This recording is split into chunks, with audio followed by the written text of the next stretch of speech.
Hello friends, welcome to our session. आज हम start करने जा रहे हैं जियोग्राफी एनसीईआरटी क्लास 6 के चैप्टर नंबर फर्स्ट को, जिसका नाम है सौरमंडल में पृथ्वी। इस चैप्टर में हम लोग जानेंगे कि ग्रह और तारे में क्या अंतर होते हैं, सौरमंडल क्या होता है, ब्रह्मांड क्या होता है, हम हमेशा चंद्रमा के एक ही भाग को क्यों देख पाते हैं, पृथ्वी को नीला ग्रह क्यों कहा जाता है, और भी कई प्रश्नों के उत्तर इस चैप्टर में हम लोग विस्तार से पढ़ेंगे। सूर्यास्त के बाद आकाश को देखना कितना अच्छा लगता है। आसमान में पहले एक या दो चमकते बिंदु ही दिखते हैं, लेकिन बाद में इनकी संख्या बढ़ती जाती है। आप उनकी गणना भी नहीं कर सकते। संपूर्ण आकाश जो है वो छोटी छोटी चमकदार वस्तुओं से भर जाता है, जिनमें से कुछ चमकीले होते हैं एवं कुछ धुंधले। ऐसा प्रतीत होता है मानो आकाश में हीरे जड़े हों। इनमें से कुछ टिमटिमाते प्रतीत होते हैं, लेकिन अगर आप उनको ध्यान से देखेंगे तो आप पाएंगे कि ये चमकते हैं। कहने का अर्थ है, शाम के समय जब सूर्यास्त होते हुए देखते हैं तो उसमें आसमान कितना अच्छा लगता है।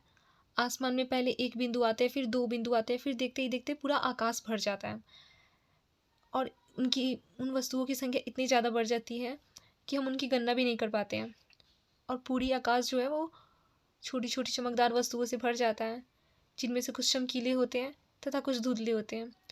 ऐसा लगता है कि जैसे आसमान में हीरे चढ़ रहे हों। लेकिन उनमें से कुछ ऐसी भी वस्तुएं होती है जिनकी टिमटिमाहट अन्य से अलग होती है। वे बिना किसी टिमटिमाहट के चंद्रमा के समान चमकते हैं। इन चमकीली वस्तुओं के साथ हम प्रतिदिन चंद्रमा को भी देखते हैं। यह अलग अलग समय पर अलग आकार तथा अलग स्थितियों में दिखाई पड़ता है। आप पूर्ण चंद्र को लगभग एक महीने में एक बार ही देख सकते हैं। यह पूर्ण चंद्रमा वाली रात या पूर्णिमा होती है। 15 दिन के बाद आप इसे नहीं देख सकते हैं। ये नए चंद्रमा की रात्रि या अमावस्या होती है। ऐसी रात में अगर आसमान साफ है तो आप आसमान का अवलोकन अच्छी तरह से कर सकते हैं। यानी जो चमकीली वस्तुएं प्रतिदिन आकाश में जो दिखाई देती है, उनके साथ प्रतिदिन चंद्रमा भी हमें दिखता है। चंद्रमा जो है वो अपने अलग अलग समय पर अलग आकार तथा अलग स्थितियों में दिखाई पड़ता है। अगर हमें जिस दिन पूर्ण चंद्रमा दिखाई देती है, वो जो रात्रि होती है वो पूर्णिमा होती है या पूर्ण चंद्रमा वाली रात्रि होती है। इसके विपरीत 15 दिन के बाद हम पूर्ण चंद्रमा वाली रात को नहीं देख पाते हैं, तो उस स्थिति को हम लोग नए चंद्रमा की रात्रि या अमावस्या कहते हैं। और ऐसी रात में अगर आसमान साफ होता है तो हम आसमान का अवलोकन अच्छी तरह से कर सकते हैं। क्या आपको इस बात पर आश्चर्य नहीं होता कि हम दिन के समय चंद्रमा तथा इन सभी छोटी चमकीली वस्तुओं को क्यों नहीं देख पाते? ऐसा इसलिए है क्योंकि सूर्य के अत्यधिक तेज प्रकाश के कारण रात के समय चमकने वाली वस्तुओं को हम दिन में नहीं देख पाते हैं। सूर्य, चंद्रमा तथा वे सभी वस्तुएं जो रात के समय आसमान में चमकती हैं, खगोलीय पिंड कहलाती हैं। यानी कि जो सूर्य है, चंद्रमा है तथा वे सभी वस्तुएं जो रात के समय आसमान में चमकती हैं, वे सब क्या होती है? खगोलीय पिंड। कुछ खगोलीय पिंड बड़े आकार वाले तथा गर्म होते हैं। ये गैसों से बने होते हैं। इनके पास अपनी ऊष्मा तथा प्रकाश होता है, जिसे वे बहुत बड़ी मात्रा में उत्सर्जित करते हैं। इन खगोलीय पिंडों को तारा भी कहते हैं, जैसे सूर्य भी एक तारा ही है। यानी कि कुछ खगोलीय पिंड ऐसी भी होती हैं जिनके पास अपनी ऊष्मा तथा प्रकाश होता है। वे आकार में बड़े होते हैं तथा गर्म भी होते हैं, और वो गैसों से बने होते हैं, जैसे तारा। अब जैसे अपना सूर्य भी एक तारा ही है। रात के समय चमकते हुए अनगिनत तारे सूर्य के समान हैं, लेकिन हमसे बहुत अधिक दूर होने के कारण हम लोग उनकी ऊष्मा या प्रकाश को महसूस नहीं करते। वे अत्यंत छोटे दिखाई पड़ते हैं। हम जानते हैं कि सूर्य भी एक तारा है, और अन्य ऐसे हम कह सकते हैं कि सूर्य और तारे दोनों समान ही हैं। लेकिन ऐसा क्यों होता है कि हमें सूर्य का प्रकाश पृथ्वी पर और उसकी ऊष्मा ज़्यादा महसूस होती है, जबकि अन्य तारे सूर्य के समान ही है? तो फिर उनका ऊष्मा और प्रकाश क्यों नहीं महसूस होता है? ऐसा इसलिए है क्योंकि पृथ्वी के ज़्यादा नज़दीक सूर्य है, जबकि अन्य तारे जो हैं वो पृथ्वी और सूर्य से बहुत अधिक दूरी पे है। हालांकि सूर्य दूर है, लेकिन फिर भी वो अन्य तारों के मुकाबले पृथ्वी से नज़दीक है, जिसके कारण हम सूर्य की ऊष्मा और उनकी ऊर्जा को, उनकी ऊष्मा और उनकी प्रकाश को ज़्यादा महसूस करते हैं पृथ्वी पर। आपने अवश्य ध्यान दिया होगा कि कुछ दूरी से देखने पर सभी छोटी वस्तुएं दिखाई पड़ती है। अत्यधिक ऊंचाई पर उड़ रहा हवाई जहाज कितना छोटा दिखाई पड़ता है। रात्रि में आसमान की ओर देखते समय तारों के विभिन्न समूहों द्वारा बनाई गई विविध आकृतियों को देख सकते हैं। ये नक्षत्र मंडल कहलाते हैं। रात के समय जब हम तारों के विभिन्न समूहों को देखते हैं, वो अपनी अलग अलग आकृतियां बनाकर आसमान में रहते हैं। वे जो तो उस स्थिति को हम लोग नक्षत्र मंडल कहते हैं। अर्सा मेजर तथा बिग बियर जो है वो इसी प्रकार का एक नक्षत्र मंडल है। बहुत आसानी से पहचान में आने वाले नक्षत्र मंडल सप्तऋषि, सप्त यानी सात और ऋषि यानी संत। ये जो सप्तऋषि है ये 7 तारों का समूह है, जो कि नक्षत्र मंडल अर्सा मेजर का भाग है। अपने परिवार या पड़ोस में किसी बड़े व्यक्ति से कहिए कि वह आपको आसमान में और अधिक तारों, ग्रहों तथा नक्षत्र मंडलों को दिखाएं। प्राचीन समय में लोग रात्रि में दिशा का निर्धारण तारों की सहायता से करते थे। उत्तरी तारा उत्तर दिशा को बताता है। इसे ध्रुव तारा भी कहा जाता है। यह हमेशा आसमान में एक ही स्थान पर रहता है।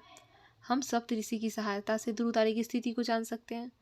चित्र 1.1 में आप देखेंगे कि यदि सप्तऋषि मंडल के संकेतक तारों को आपस में मिलाते हुए एक काल्पनिक रेखा खींची जाए एवं उसे आगे की ओर बढ़ाया जाए तो यह ध्रुव तारे की ओर इंगित करेगी, जैसे हम यहाँ पे देख सकते हैं।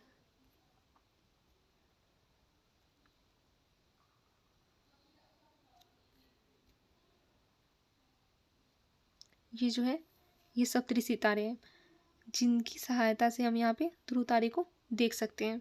सप्तऋषि संकेतक तारे का काम करते हैं और यहाँ पे ध्रुव तारे की स्थिति को हम लोग यहाँ पे पता कर पा रहे हैं। ये ध्रुव तारा जो है वो हमेशा उत्तर दिशा में ही रहता है।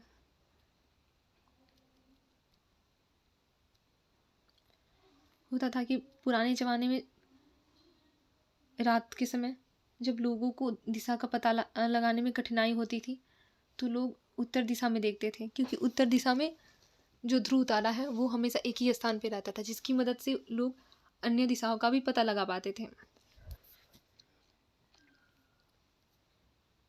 कुछ खगोलीय पिंडों में अपना प्रकाश एवं ऊष्मा नहीं होती है, वे तारों के प्रकाश से प्रकाशित होते हैं। ऐसे पिंड ग्रह कहलाते हैं।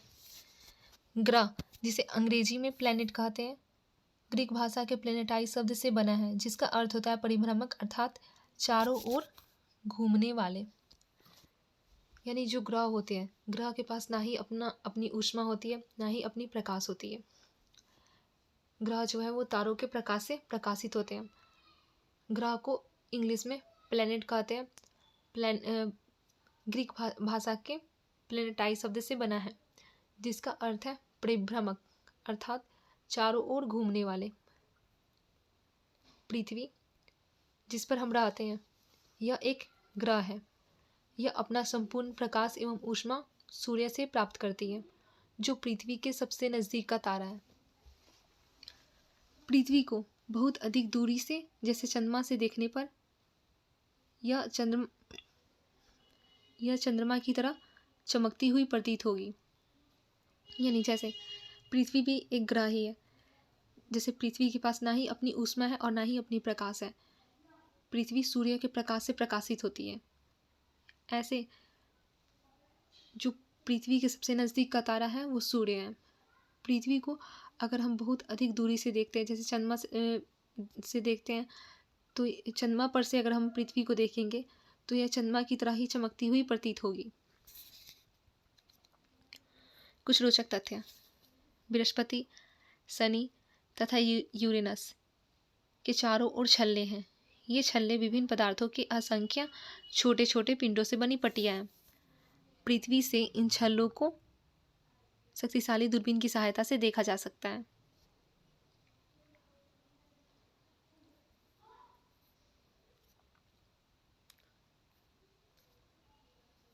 अब हम सूर्य से उनकी दूरी के अनुसार सभी ग्रहों के बारे में जानेंगे।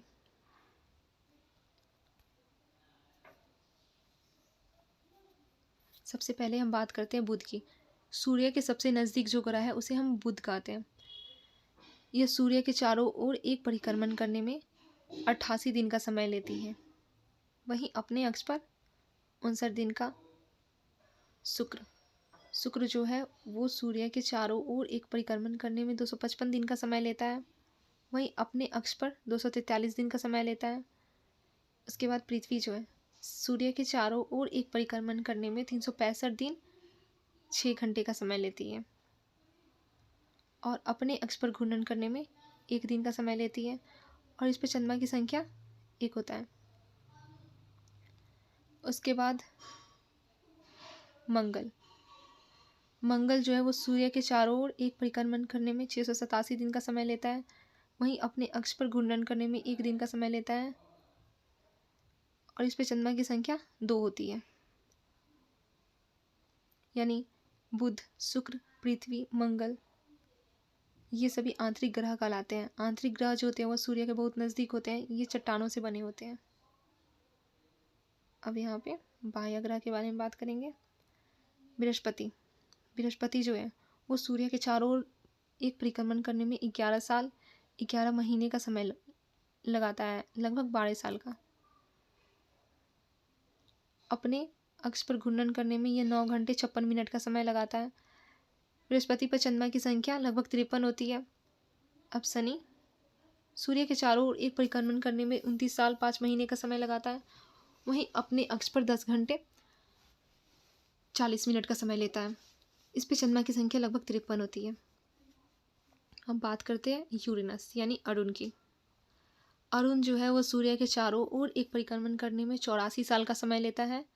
वहीं अपने अक्ष पर घूर्णन करने में 17 घंटे 14 मिनट का समय लेता है। इस पर चंद्रमा की संख्या लगभग 27 होती है।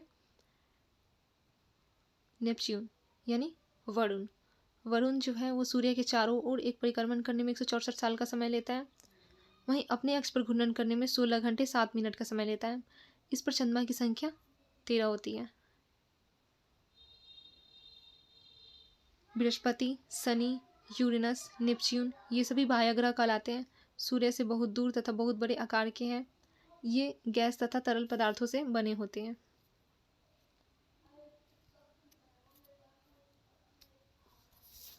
आसमान में दिखने वाला चंद्रमा एक उपग्रह है। यह हमारी पृथ्वी का सहचर है। इसके चारों ओर चक्कर लगाता है। हमारी पृथ्वी के समान 7 अन्य ग्रह भी हैं जो सूर्य के से प्रकाश एवं ऊष्मा प्राप्त करते हैं। उनमें से कुछ के पास अपनी चंद्रमा भी है। यानी जो चंद्रमा है वो पृथ्वी का प्राकृतिक उपग्रह है जो पृथ्वी का चारों ओर चक्कर लगाता है। हमारी जो पृथ्वी है उसके समान 7 अन्य ग्रह भी है जो सूर्य से प्रकाश एवं ऊष्मा प्राप्त करते हैं और उनमें से कुछ ग्रहों के पास अपनी चंद्रमा भी है। क्या आप जानते हैं पौराणिक रोमन कहानियों में सूर्य देवता को कहा जाता है। सौर शब्द का अर्थ है सूर्य से संबंधित, इसलिए सूर्य के परिवार को सौर मंडल कहा जाता है। सौर मंडल का शब्द उपयोग करते हुए और अधिक शब्दों को लिखें। अब यहाँ पे जानेंगे हम लोग सौर मंडल किसे कहते हैं। सूर्य, 8 ग्रह, उपग्रह तथा कुछ अन्य खगोलीय पिंड जैसे क्षुद्र ग्रह एवं उल्का पिंड मिलकर सौर मंडल का निर्माण करते हैं। हम सौर परिवार का नाम देते हैं जिसका मुखिया सूर्य है। यानी सौर मंडल का मुखिया सूर्य होता है।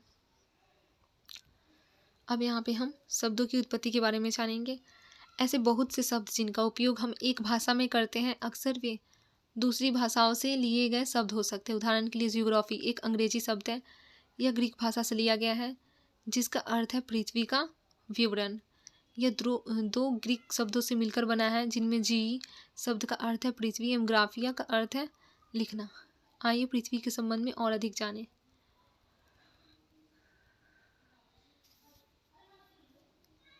जियो प्लस लॉजी मिलकर पृथ्वी का जियो प्लस लॉजी का अर्थ होता है पृथ्वी का अध्ययन। जियो प्लस मेट्री का अर्थ होता है पृथ्वी का मापन। जियो प्लस ऑइड का अर्थ होता है पृथ्वी के आकार के अनुरूप।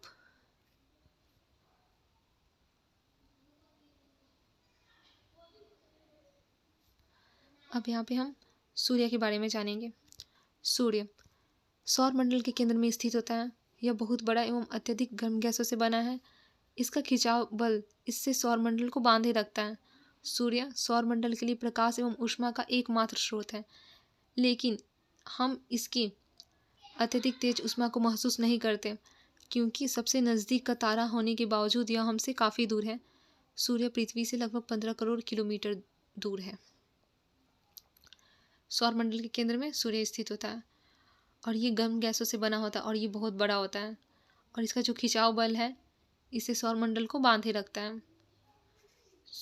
सूर्य जो है वो सौर मंडल में एकमात्र ऐसा स्रोत है जो प्रकाश एवं ऊष्मा प्रदान करता है। अब हम ग्रह के बारे में जानेंगे। हमारे सौर मंडल में 8 ग्रह होते हैं। सूर्य से उनकी दूरी के अनुसार वे हैं बुध, शुक्र, पृथ्वी, मंगल, बृहस्पति, शनि, यूरेनस तथा Neptune.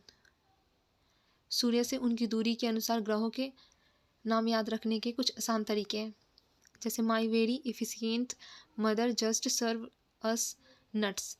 M for Mercury, V for Venus, E for Earth, M for Mars, J for Jupiter, S for Saturn, U for Uranus, N for Neptune. सौर मंडल के सभी 8 ग्रह एक निश्चित पथ पर सूर्य का चक्कर लगाते हैं। ये रास्ते दीर्घवृत्ताकार में फैले हुए हैं। ये कक्षा कहलाते हैं। बुध शुक्र सूर्य के सबसे नज़दीक है। अपनी कक्षा में सूर्य के चारों ओर एक चक्कर लगाने में बुध जो है वो केवल 88 दिन का समय लगाता है। सूर्य को पृथ्वी का जुड़वा ग्रह माना जाता है, क्योंकि इसका आकार एवं आकृति लगभग पृथ्वी के समान ही है। अभी तक प्लूटो भी एक ग्रह माना जाता था, परंतु अंतर्राष्ट्रीय खगोलीय संगठन ने अपनी बैठक अगस्त 2006 में यह निर्णय लिया कि कुछ समय पहले खोजे गए अन्य खगोलीय पिंड 2003 UB 313 सीरस तथा प्लूटो बौने ग्रह कहे जा सकते हैं। यानी पहले प्लूटो को भी एक ग्रह माना जाता था, लेकिन जब अंतर्राष्ट्रीय खगोलीय संगठन की बैठक होती है उसमें यह निर्णय लिया जाता है कि अब प्लूटो को ग्रह की श्रेणी से हटाकर अब उन्हें बौने ग्रह कहे जाएंगे। अब हम जानते हैं, अब यहाँ पे क्या आप जानते हैं रात में आसमान को देखकर मनुष्य हमेशा से मोहित हुआ है। खगोलीय पिंडों एवं उनकी गति के संबंध में अध्ययन करने वाले खगोल शास्त्री कहते हैं। आर्यभट्ट प्राचीन भारत के प्रसिद्ध खगोल शास्त्री हैं। उन्होंने कहा था कि सभी ग्रह तथा चंद्रमा परावर्तित सूर्य प्रकाश के कारण चमकते हैं। आज विश्व के सभी भागों में खगोलविद ब्रह्मांड के रहस्य को खोजने में लगे हैं। पृथ्वी सूर्य से दूरी के हिसाब से यह तीसरा ग्रह है। आकार में यह 5वां बड़ा ग्रह है। यह ध्रुवों के पास थोड़ी चपटी होती है। यही कारण है कि इसके आकार को भू-आव कहा जाता है। भू-आव का अर्थ है पृथ्वी के समान आकार। यानी पृथ्वी जो है वो सूर्य से दूरी के हिसाब से तीसरा और आकार में 5वां सबसे बड़ा ग्रह है। पृथ्वी दोनों ध्रुवों के पास थोड़ी चपटी होती है, इसी कारण इसके आकार को भू-आव कहा जाता है। भू-आव का अर्थ होता है पृथ्वी के समान आकार। जीवन के लिए अनुकूल परिस्थितियाँ संभवतः केवल पृथ्वी पर ही पाई जाती है। पृथ्वी न तो अधिक गर्म है और न ही अधिक ठंडी है। यहाँ पानी एवं वायु उपस्थित है जो हमारे जीवन के लिए आवश्यक है। वायु में जीवन के लिए आवश्यक गैसें जैसे ऑक्सीजन है। इन्हीं कारणों से पृथ्वी सौरमंडल का अद्भुत ग्रह कहा जाता है। अंतरिक्ष से देखने पर पृथ्वी नीले रंग की दिखाई पड़ती है, क्योंकि इसकी 2/3 सतह जो है वो पानी से ढकी हुई है, इसलिए इसे नीला ग्रह कहा जाता है। यानी अगर हम अंतरिक्ष से पृथ्वी को देखते हैं तो पृथ्वी हमें नीला दिखाई देता है, क्योंकि उसकी 2/3 जो सतह है वो पानी से ढकी हुई है। अब यहाँ पे क्या आप जानते हैं प्रकाश की गति लगभग 3 लाख किलोमीटर पर सेकेंड है। इस गति के बावजूद सूर्य के प्रकाश को पृथ्वी तक पहुंचने में लगभग 8 मिनट का ही समय लगता है। अब यहाँ पे रोचक तथ्य, नील आर्मस्ट्रॉन्ग पहले व्यक्ति थे जिन्होंने 21 जुलाई 1969 को सबसे पहले चंद्रमा की सतह पर कदम रखा। मालूम करूं कि क्या कोई भारतीय चंद्रमा पर गया है। अब चंद्रमा के बारे में जानेंगे। हमारी पृथ्वी के पास केवल एक ही उपग्रह है जो कि चंद्रमा है। इसका व्यास पृथ्वी के व्यास का केवल 1/4 है। यह इतना बड़ा इसलिए प्रतीत होता है क्योंकि यह हमारे ग्रह से अन्य खगोलीय पिंडों की अपेक्षा नज़दीक है। यह हमसे लगभग 3,84,400 किलोमीटर दूर है। अब आप पृथ्वी एवं सूर्य एवं चंद्रमा की दूरियों की तुलना कर सकते हैं। उपग्रह एक खगोलीय पिंड है जो ग्रहों के चारों ओर उसी प्रकार चक्कर लगाता है जिस प्रकार सूर्य के चारों ओर चक्कर लगाते हैं। मानव निर्मित उपग्रह यानी ये मनुष्यों के द्वारा बनाया गया उपग्रह है। एक कृत्रिम पिंड है, यह वैज्ञानिकों के द्वारा बनाया गया है जिसका उपयोग ब्रह्मांड के बारे में जानकारी प्राप्त करने एवं पृथ्वी पर संचार माध्यम के लिए किया जाता है। इसे रॉकेट के द्वारा अंतरिक्ष में भेजा जाता है एवं पृथ्वी की कक्षा में स्थापित कर दिया जाता है। अंतरिक्ष में उपस्थित कुछ भारतीय उपग्रह इनसैट, IRIS, एडुसेट इत्यादि हैं।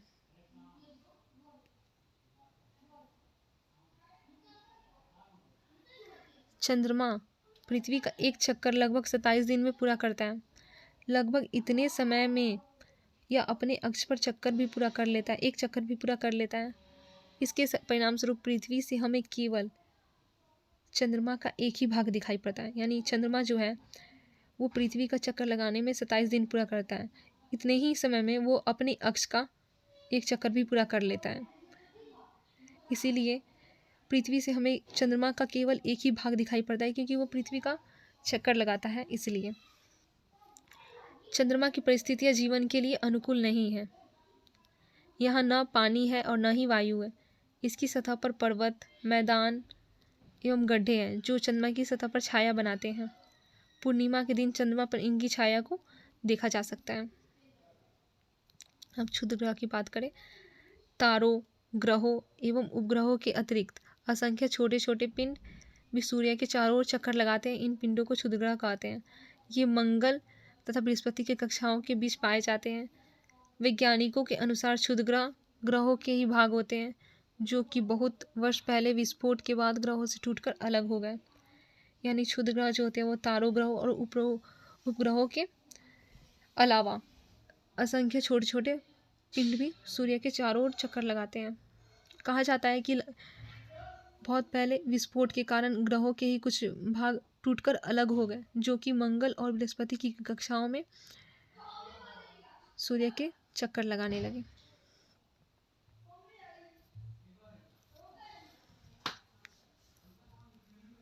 उल्का पिंड सूर्य के चारों ओर चक्कर लगाने वाले पत्थरों के छोटे छोटे टुकड़ों को उल्का पिंड कहते हैं। कभी कभी ये उल्का पिंड पृथ्वी के इतने नज़दीक आ जाते हैं कि इनकी प्रवृत्ति जो होती है वो पृथ्वी पर गिरने की होती है। यानी जिस प्रकार क्षुद्र ग्रह सूर्य का चक्कर लगाता है, ठीक उसी प्रकार उल्का पिंड भी होते हैं, वो सूर्य के चक्कर लगाते हैं। लेकिन कभी कभी उल्का पिंड पृथ्वी के इतने नज़दीक आ जाता है, ऐसा लगता है कि अब वो पृथ्वी पर गिरने ही वाला है। इस प्रक्रिया के दौरान वायु के साथ घर्षण होने के कारण ये गर्म होकर जल जाते हैं। फलस्वरूप चमकदार प्रकाश उत्पन्न होता है। कभी कभी कोई उल्का पिंड पूरी तरह जले बिना ही पृथ्वी पर गिरती है जिससे धरातल पर गड्ढे बन जाते हैं। क्या आपने तारों वाले खुले प्रकाश में एक ओर से दूसरी ओर तक फैली सफ़ेद चौड़ी पट्टी की तरह एक चमकदार रास्ते को देखा है? ये लाखों तारों का समूह है। यह पट्टी आकाशगंगा कहलाती है जिसे मिल्की वे भी कहते हैं। हमारा सौरमंडल आकाशगंगा का ही एक भाग है। प्राचीन भारत में इसकी कल्पना आकाश में प्रकाश की एक बहती नदी से की गई थी। इस प्रकार इसका नाम आकाशगंगा पड़ा था। आकाशगंगा करोड़ों तारों, बादलों तथा गैसों की एक प्रणाली है। इस प्रकार की लाखों आकाशगंगाएं मिलकर ब्रह्मांड का निर्माण करती है। ब्रह्मांड की विशालता की कल्पना करना अत्यंत कठिन है। वैज्ञानिक अभी भी इसके बारे में अधिक से अधिक जानकारी एकत्र करने में जुटे हैं। इसके आकार के संबंध में हमें कोई जानकारी उपलब्ध नहीं है, लेकिन फिर भी हम जानते हैं कि हम सभी इसी ब्रह्मांड का हिस्सा हैं। अभी जो ब्रह्मांड है उसकी पूरी तरह से भी वैज्ञानिकों को जानकारी नहीं पता लगी हुई है, जिसके कारण इसकी अभी खोज जारी है। लेकिन इतना हम लोग जानते हैं कि जितने भी प्राणी हैं, मनुष्य हैं, सभी ब्रह्मांड का ही हिस्सा है। क्या आप ब्रह्मांड के साथ अपना संबंध स्थापित कर सकते हैं?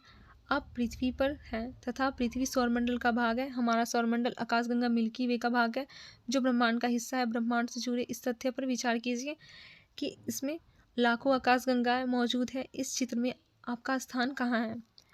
पृथ्वी जो है वो सौरमंडल का भाग है, सौरमंडल जो है वो आकाशगंगा का भाग है, आकाशगंगा जो है वो ब्रह्मांड का भाग है। अब आप आगे इन प्रश्नों के उत्तर लिख सकते हैं। Thanks friend.